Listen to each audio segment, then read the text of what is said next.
苗与中州竟有道士、牧师相村，时已闻黎明，因告主人许甚火。问故，答曰：苗云大火难救，可怕，众笑之，竟不备。明日国火，延烧数家，失惊其神。好事者追击之，称为仙。道士曰：我不过知鸟语耳，何仙也？时有造花雀鸣树上，众问何语？曰：雀言初六养之，初六囊之，14、16伤之，想此家双生矣。今日为初10，不出5、6日，当俱死也。寻之，果生2子，无合并死，其日西服。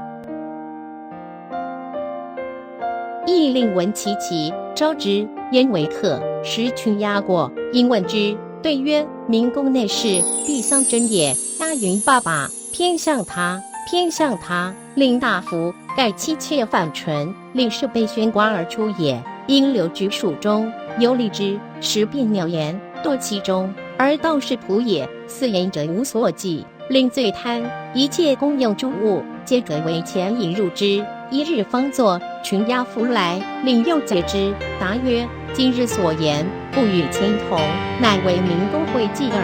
问何计？曰：比云蜡烛180，银珠1008，令残，夷其相击。道士求去，令不许。于数日宴客，忽闻杜语，可问之。答曰：苗云丢冠而去，众愕然失色，令大怒，立烛而出。未几，令伯夷膜拜。呜呼！此仙人警戒之，而习乎为利熏心者，不知物也。